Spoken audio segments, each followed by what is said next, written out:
Wah, halo, kembali lagi dengan aku, Dokter Mirza. Di sini aku mau menceritakan penyakit lupus pada anak atau yang sering dikenal dengan SLE, sistem lupus erythematosus. Ya.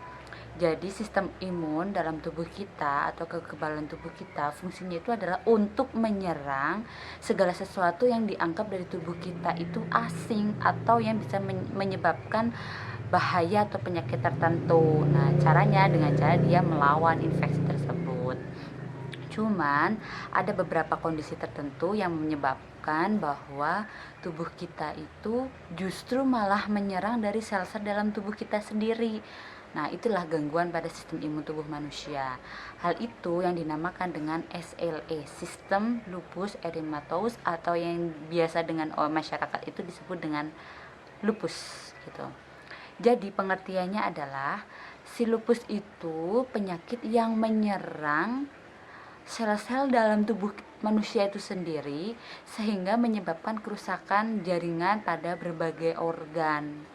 Nah, hal itu yang menyebabkan anak tersebut itu mengalami gejala-gejala, dan itu penyakit yang biasanya itu berlangsung lama atau istilahnya kronis. Nah, untuk itu bapak-bapak, ibu-ibu, orang tua itu harus mengenali bahwa anaknya ini masuk dalam kategori dia tuh sakit lupus atau enggak gitu.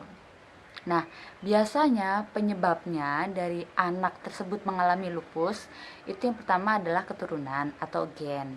Terus yang kedua dia dari lingkungan serta dia mengkonsumsi obat-obat tertentu.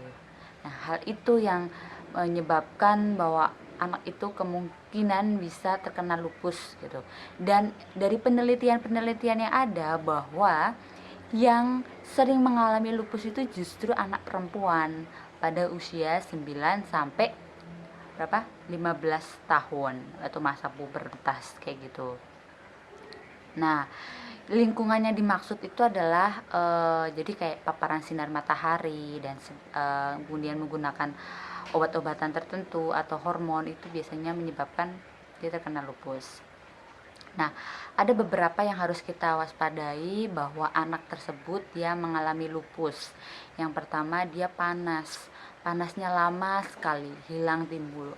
Maksudnya panasnya itu nggak terlalu tinggi, cuman dia kalau istilahnya demam sumber-sumber ya. Jadi demam yang ringan, panas lama, kemudian sudah dikasih obat tidak ada perubahan, kemudian sudah dicek laboratorium, ini bukan tipes, ini juga bukan demam berdarah lah. Itulah yang harus kalian waspadai bahwa anak kalian itu terkena lupus gitu. Terus yang kedua, dia itu mudah sekali lelah, letih, lesu, kemudian untuk beraktivitas pun dia juga merasa kurang. Biasanya dia aktivitasnya sangat untuk beraktivitas dia bisa melakukan. Sekarang dengan adanya dia keluhan semacam itu, justru dia malah menjadi tidak mampu untuk semangat beraktivitas lagi. Selain itu ada tanda juga bahwa namanya butterfly rash. Jadi nanti pipinya itu di sini warnanya kayak merah-merah. Kemudian juga ada bintik-bintik bulat-bulat, itu namanya discoid. Nah, itu biasanya tidak hanya pada wajah, pada leher, kemudian pada lengan, pada tungkai. Nah, itu bisa harus dilihat. Bedakan ya, kalau itu namanya discoid atau dia istilahnya dengan peteki. Terus selain itu dia juga ngerasa nyeri sendi, kemudian kadang juga matanya bengkak. Terus habis itu dia sangat sensitif sekali dengan matahari. Jadi ketika ada matahari itu dia merasa langsung badannya itu merah-merah. Jadi untuk anak-anak dengan gangguan lupus justru harus melindungi dari paparan sinar matahari, bisa menggunakan hand body, kemudian bisa menggunakan payung atau menggunakan baju yang lengan panjang kayak gitu.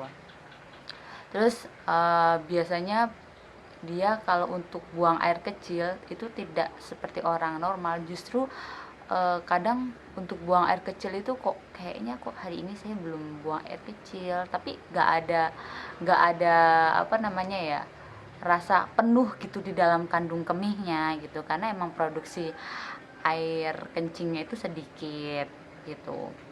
Terus habis itu bengkak sudah. Oh ya, rambut rontok. Jadi rambut rontoknya itu dalam 1 hari, bayangin saja dia bisa 100 helai rambutnya itu rontok.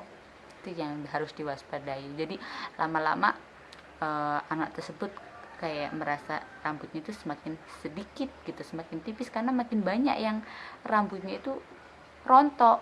Hilang, mungkin menganggapnya ini kayak apa karena salah sampo. Kan sekarang banyak nih sampo yang untuk anti rambut rontok dan sebagainya, tapi kalau untuk 100 helai rambut itu rontok setiap harinya, kayaknya perlu diwaspadai deh.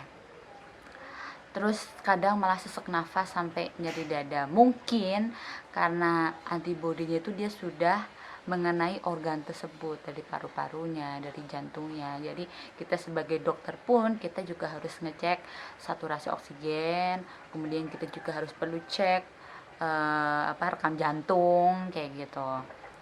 Nah, lalu apa yang harus kita lakukan sih kalau kita jadi dokter? Kita ngelihat pasien ini kemungkinan anak ini tuh lupus gitu. Yang pertama cek darah rutin, kemudian urin, kemudian rongsen, sama yang terakhir adalah rekam jantung. Terus bagaimana pengobatan pada anak yang mengalami lupus? Yang pertama dia harus minum obat secara rutin gitu. Ada sih pengobatan sampai lama gitu, tapi yang penting dia benar-benar mengalami perbaikan, mengalami remisi. Jangan sampai hal tersebut bikin dia kondisinya semakin memburuk.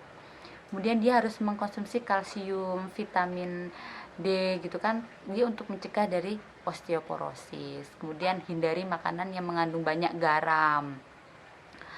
Terus apalagi ya, untuk konsumsi obat-obatan tertentu ya lebih baik harus konsultasi dulu dong ke dokter gitu, karena kan dia ada riwayat lupus.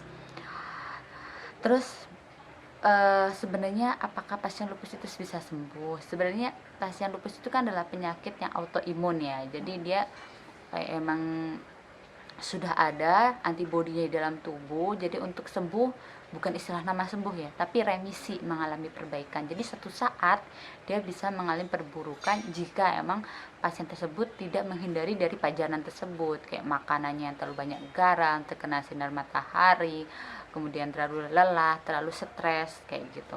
Aduh, ada nyamuk, sorry ya.